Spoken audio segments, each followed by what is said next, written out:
وعلى آل إبراهيم إنك حميد مجيد. أما بعد فأعوذ بالله من الشيطان الرجيم. بسم الله الرحمن الرحيم. قال الله تعالى في القرآن المجيد والفرقان الحميد: قل إن صلاتي ونسكي ومحياي ومماتي لله رب العالمين. وقال الله تعالى في مقام آخر: لن ينال الله لحومها ولا دماؤها ولكن يناله التقوى منكم كذلك سخرها لكم لتكبروا الله على ما هداكم وبشر المؤمنين. حضرات گرامی قدر، آج عید الاضحیٰ کا دن ہے اور اس دن میں جو سنت کو تازہ کیا جاتا ہے، سنت پر عمل کیا جاتا ہے. نبی علیہ الصلوۃ والسلام نے فرمایا: سنت ابیکم ابراہیم، یہ تمہارے باپ ابراہیم علیہ الصلوۃ والسلام کی سنت ہے. ان کی سنت کیا ہے؟ انہوں نے اپنے جوان بیٹے کی قربانی دی ہے. اللہ رب العالمین کے حکم کی تعمیل کرتے ہوئے. لمبے چوڑے درس کا ٹائم نہیں ہے، جا کے قربانی بھی کرنی ہے. انشاءاللہ میں بات کو اختصار کے ساتھ بیان کروں گا. قربانی جو ہے اس کا مقصد کیا ہے؟ ابھی ہم نے جا کے قربانی کرنی ہے. اللہ رب العالمین سب کی قربانی کو قبول فرمائے. جو بھی ساتھی احباب اس دفعہ قربانی کر رہے ہیں، اللہ رب العالمین سب کے جانوروں کو اپنی بارگاہ الہی میں قبول فرمائے اور اللہ رب العالمین ذریعہ نجات بنائے. اور جن کی نیت ٹھیک ہے، اللہ رب العالمین نے استطاعت نہیں دی، اللہ رب العالمین ان کی نیت کے مطابق ان کو بھی قربانی کا اجر اور ثواب عطا فرمائے. تو حضرات گرامی قدر، قربانی کا مقصد کیا ہے؟ میں 2-3 مقصد بیان کروں گا، انشاءاللہ پھر دعا کرواؤں گا. سب سے پہلا مقصد قربانی کا اخلاص ہے. قل ان صلاتی و نسکی و محیای و مماتی للہ رب العالمین. اے محبوب پیغمبر جناب محمد صلی اللہ علیہ وسلم، آپ کہہ دیجئے کہ قل ان صلاتی، بے شک میری نماز، و نسکی و محیای و مماتی للہ رب العالمین، میرا قربانی کرنا، میرا زندہ رہنا، میرا مر جانا، اللہ رب العالمین فرما رہے ہیں کس کے لیے ہے؟ للہ رب العالمین، اس رب کے لیے ہے جو تمام جہانوں کا پالنے والا ہے، جو تمام جہانوں کا خالق ہے، پالنے والا ہے. تو حضرات گرامی قدر، پتہ چلا کہ سب سے پہلا مقصد قربانی کا کیا ہے؟ کہ انسان کے اندر اخلاص پیدا ہو. ہم کوئی بھی عبادت کرتے ہیں، جتنی دیر تک اس میں اخلاص نہیں ہے اتنی دیر تک وہ عمل قابل قبول نہیں ہے. ہم روزہ رکھتے ہیں، کل 9 ذی الحج کا روزہ رکھا ہے، اگر دل میں اخلاص نہیں ہے تو روزہ جو ہے وہ قابل قبول نہیں ہے. جہاد کتنا بڑا عمل ہے. نبی علیہ الصلوۃ والسلام نے فرمایا جو بندہ جہاد کرتا ہے، اللہ کی راہ میں شہید ہو جاتا ہے، اس کے خون کا قطرہ زمین پر بعد میں گرتا ہے، اللہ رب العالمین اس شہید کو جنت میں پہلے پہنچا دیتا ہے. کتنا بڑا مقام ہے. لیکن اگر دل میں اخلاص نہیں ہے، اگر دل میں ریاکاری ہے، لوگوں کی بلے بلے ہے، لوگوں کی واہ واہ ہے، لوگوں کی جو ہے وہ داد گیری ہے کہ لوگ مجھے کہیں کہ کتنا نوجوان ہے، کتنا جو ہے وہ اس کا شریر جو ہے وہ کتنا خوبصورت ہے، کتنا یہ روپ اور دبدبے والا ہے. اگر دل میں یہ بات ہے، اخلاص نہیں ہے، تو اللہ رب العالمین کل قیامت والے دن پتہ کیا کہیں گے؟ ہاں بھی کیا کر کے آیا ہے؟ اے اللہ تو نے جان دی تھی، تیرے رستے میں قربان کر دی ہے. فرمایا جائے گا کذبتا، تو نے جھوٹ بولا ہے، تیرے دل میں اخلاص نہیں ہے، تیرے دل میں تقوی نہیں تھا، تو لوگوں کی بلے بلے اور واہ واہ کے لیے لڑا ہے، میرے دین کی خاطر نہیں، میری راہ میں نہیں، اپنی جو ہے وہ داد وصول کرنے کے لیے شہید ہوا ہے، تو وہ میں نے تیری بلے بلے کروا دی ہے. اب قیامت کا دن ہے، آج کے دن تیرے لیے میرے پاس کچھ نہیں ہے. حضرات گرامی قدر، پتہ چلا کار یہ قرآن ہے. کل اللہ رب العالمین کی عدالت میں ہوگا، کیا کر کے آئے ہو؟ یا اللہ ساری زندگی تیرا دین پڑھا ہے اور پڑھایا ہے، قرآن پڑھا ہے اور پڑھایا ہے. فرمایا کذبتا، تو نے جھوٹ بولا ہے، تو لوگوں کی بلے بلے کے لیے کہ لوگ کہیں کہ واہ جی واہ قاری صاحب کی کیا آواز ہے، کیسی خوبصورت آواز ہے، درس دیتے ہیں تو مجمع جو ہے وہ ساکت ہو جاتا ہے، قرآن پڑھتے ہیں تو مزہ آ جاتا ہے، لوگوں کی داد وصول کرنے کے لیے تو نے سب کچھ کیا ہے تو وہ میں نے تجھے دنیا میں عطا کر دیا ہے، آج قیامت کا دن ہے، میرے پاس تیرے لیے کچھ بھی نہیں ہے۔ حضرات گرامی قدر، پتہ چلا کہ اگر دل میں اخلاص نہیں ہے تو کوئی قاری قرآن ہو، کوئی شہید ہو، اور کتنی بڑی قربانی کیوں نہ ہو، چاہے کسی کا بکرا ہو، چاہے کسی کی گائے ہو، چاہے کسی کا اونٹ ہو، اگر اخلاص نہیں ہے تو قربانی قابل قبول نہیں ہے۔ سب سے پہلا مقصد جو ہے رب کی رضا ہونا چاہیے، میں نے قربانی کرنی ہے تو میرے دل میں کیا ہے؟ لوگ کیا کہیں گے بہت خوبصورت جانور ہے، سب سے بڑا جانور اس نے کیا ہے، نہیں میرے بھائی، دل میں اخلاص ہو، رب کی رضا مقصود ہو، پھر یہ عمل جو ہے بہت بڑا عمل ہے، بہت بڑی سنت ہے، بہت بڑا اجر ہے اس کا، پھر یہ عمل قابل قبول ہوگا۔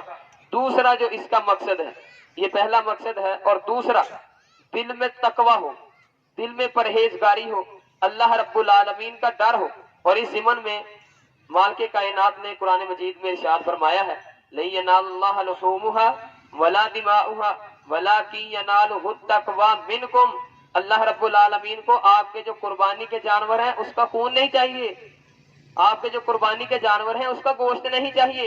اور حضرات گرامی قدر، یہ تو امت محمدیہ کا خاصہ ہے، اس پر اللہ رب العالمین نے دو اتنے بڑے انعام کیے ہیں۔ پہلے لوگ قربانی دیتے تھے ایسے میدان میں جیسے ہم بیٹھے ہیں، قربانی کرتے، میدان میں اپنا جانور رکھ دیتے، آسمان سے آگ آتی اور اسے اٹھا کے لے جاتی، جس کی قربانی قبول ہوتی اس کو آگ اٹھا کے لے جاتی، تو جس کی قربانی قبول نہ ہوتی وہ ایسے ہی میدان میں جانور پڑا رہتا، ذبیحہ ویسے کا ویسے ہی پڑا رہتا۔ اب اس کے دو نقصان ہیں، ایک تو اس جانور کی جو قربانی قبول نہیں ہوئی جس انسان کی، اس کے دو نقصان ہوئے ہیں، پتہ ہے کون کون سے؟ ایک تو اس نے جانور خریدا ہے، اور اگر دل میں ریاکاری ہے تو قربانی قابل قبول نہیں ہے، پیسہ ضائع گیا ہے، جو اس کی حفاظت کی ہے، جو ٹائم نکالا ہے، وہ سب کا سب برباد ہوا ہے۔ اور دوسرا بڑا نقصان پتہ کیا ہے؟ لوگوں کے دلوں میں جو ہے وہ نفرت پیدا ہو جاتی ہے کہ یار پتہ نہیں کتنا گناہ گار بندہ ہے، اس کی اللہ رب العالمین کو قربانی قبول نہیں ہے، قربانی پسند نہیں ہے۔ یہ دو بڑے نقصان تھے اور یہ دو بڑے انعام ہیں امت محمدیہ پر۔ نبی کریم صلی اللہ علیہ وسلم کی امت پر دو بڑے انعام ہیں، آپ کے جانوروں کا گوشت آپ خود کھاتے ہیں، آسمان سے آگ نہیں آتی، اب یہ امت محمدیہ کا خاصہ ہے۔ اور دوسرا بڑا انعام پتہ کیا ہے؟ پہلا انعام تو یہ ہے کہ ہم جانور خرید کے لاتے ہیں تو ہم اس کا گوشت خود کھاتے ہیں، نبی علیہ السلام نے فرمایا فَكُلُوا مِنْهَا وَأَطْعِمُوا الْبَائِسَ الْفَقِيرَ، اللہ رب العالمین کا قرآن ہے، فرمایا خود بھی کھاؤ اور فقیروں کو بھی کھلاؤ۔ اور نبی علیہ السلام نے فرمایا کہ اگر گھر میں آپ سارے کا سارا گوشت استعمال کر سکتے ہیں، گھر میں کھانا چاہتے ہیں تو یہ دوسری سیکھ ہے، فرمایا آپ گھر میں سبھی کا سبھی گوشت استعمال کر سکتے ہیں، ایک ذی الحجہ سے لے کر دوسرے ذی الحجہ تک، لیکن افضل اور مستحب کیا ہے؟ خود بھی کھائیے، وَأَطْعِمُوا الْبَائِسَ الْفَقِيرَ، اور فقیروں کو بھی کھلائیے جو اس کے حقدار ہیں، جو قناعت پسند ہیں، جو لوگوں سے مانگتے نہیں ہیں۔ اور قربانی کا یہ بھی درس ہے، آج ہم نے قربانی کرنی ہے تو کائنڈلی ان لوگوں کا ضرور خیال رکھیے جو مانگتے نہیں ہیں، جو کسی کے گھر نہیں جاتے، اپنی عزت نفس کے مجروح ہونے کے ڈر سے وہ کسی کے پاس ہاتھ نہیں پھیلاتے، لیکن ان کے حالات، ان کے گھروں کے جو حالات ہیں یا وہ جانتے ہیں یا ان کا رب جانتا ہے، ایسے لوگوں کو مت بھولیے۔ اور یہ امت محمدیہ کا میں بیان کر رہا تھا کہ یہ خاصہ ہے، ہم جانور قربان کرتے ہیں، گوشت کون کھاتا ہے؟ ہم خود کھاتے ہیں۔ اور دوسرا بڑا انعام پتہ کیا ہے؟ اللہ رب العالمین نے یہ بات صیغہ راز میں رکھ دی ہے، اللہ رب العالمین نے آپ کے اور میرے گناہوں پہ پردے ڈالے ہوئے ہیں، یہ پردہ رکھ لیا ہے اللہ رب العالمین نے امت محمدیہ کے لوگوں پر۔ اب کوئی یہ نہیں کہے گا کہ یار اس کی قربانی قبول نہیں ہوئی، اس کے جو ہے وہ قریب نہ بیٹھو، یہ بڑا گناہ گار بندہ ہے، پتہ نہیں اس نے کون کون سے گناہ کیے ہیں جو اس کی قربانی قبول نہیں ہوئی۔ یہ اللہ رب العالمین کا بہت بڑا انعام ہے جو آپ کے اور میرے جو ہے وہ گناہوں پہ پردے ڈالے ہوئے ہیں۔ تو حضرات گرامی قدر، تیسرا اور آخری مقصد جو ہے قربانی کا، للہیت ہو، دل میں تقوی ہو، اللہ رب العالمین کا ڈر ہو، مال کے کائنات کا ڈر بھی ہو، اور اللہ رب العالمین سے جو معافی کی جو ہے وہ امید بھی ہو، یہ بھی ڈر ہو کہ پکڑے جائیں گے، یہ بھی ڈر ہو کہ اللہ رب العالمین پوچھ گچھ کر لیں گے، اور یہ بھی امید ہونی چاہیے کہ اللہ رب العالمین غفور الرحیم ہیں، اللہ رب العالمین معاف کرنے والے ہیں۔ تو حضرات گرامی قدر یہ 2-3 مسائل تھے جو ضروری سمجھتا تھا۔ قربانی کا مقصد اپنے دل میں جو ہے وہ للہیت پیدا کرنا ہے، اپنے دل میں تقوی پیدا کرنا ہے، اللہ کی رضا مقصود ہو۔ اب جو ہے وہ جانور کرنے ہیں تو جانوروں کی جو کھالیں ہیں، چرما ہے تو ان کی جو کھالیں ہیں، چمڑے ہیں، یہ مسجد میں اکٹھے کیے جاتے تھے اور انشاءاللہ اس دفعہ بھی مسجد میں ہی اکٹھے کیے جائیں گے اجتماعی طور پر۔ اور آپ احباب جانتے ہیں کہ ہمارے گاؤں میں ایک تنظیم ہے جناب ویلفیئر کے نام سے، جب سے لاک ڈاؤن شروع ہوا ہے تب سے اللہ کے فضل سے ان کا بہت اچھا کام ہے، آپ احباب جانتے ہیں۔ اور ان کے پاس ایسے گرہانے جو ہمارے گاؤں کے ہیں، ان کے پاس لسٹ موجود ہے، بقول ان کے، اور لسٹ موجود ہے اور میں نے دیکھی بھی ہے، اس لیے میں یہ بات کر رہا ہوں۔ میں نے وہ لسٹ دیکھی ہے۔ اگر تو ایسا ہے کہ ہم گوشت تقسیم کرتے ہیں، جو اللہ کے نام پہ لینے آئے اسے بھی دینا ہے اور غریبوں کا بھی خیال رکھنا ہے، لیکن کچھ لوگ ایسے ہیں وہ مانگنے نہیں جاتے اور گھر میں بیٹھے رہتے ہیں صرف اس لیے کہ عزت نفس مجروح نہ ہو۔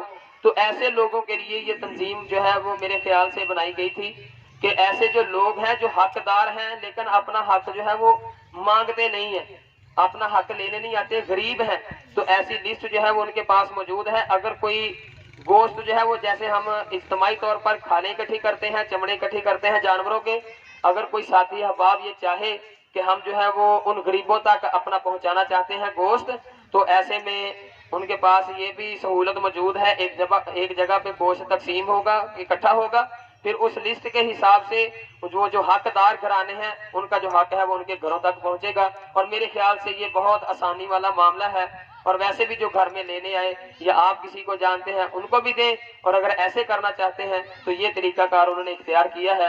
دعا ہے اللہ رب العالمین ہم سب کی قربانی اپنی بارگاہ الہی میں قبول و منظور فرمائے۔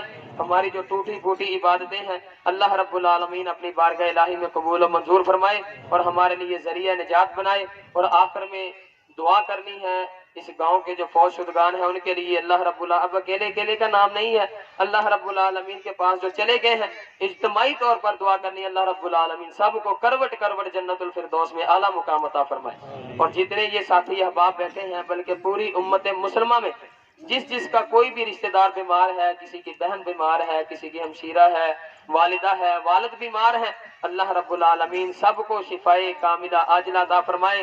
خصوصی طور پر دعا کرنی ہے ہمارے استاد محترم مولانا قاری ضیاء الرحمن ساجد صاحب ہیں، اللہ رب العالمین ان کو بھی جلد از جلد صحت والی ایمان والی لمبی زندگی عطا فرمائے، اللہ رب العالمین اپنی رحمت فرمائے، اللہ رب العالمین شفائے کاملہ عاجلہ عطا فرمائے۔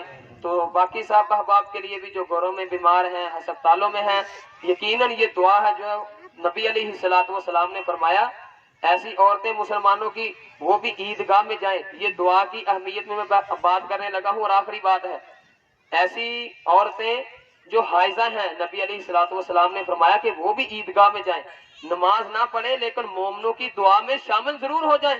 نبی علیہ الصلوۃ والسلام کے پاس ایک عورت آئی، فرمایا اللہ کے رسول میرے پاس تو چادر ہی نہیں ہے۔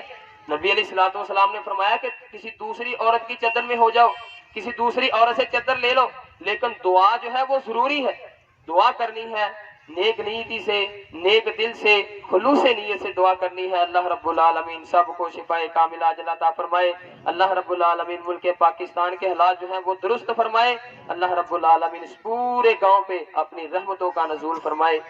یا رب لک الحمد کما ینبغی لجلال وجہک وعظیم سلطانک، اللہم صلی علی محمد وعلی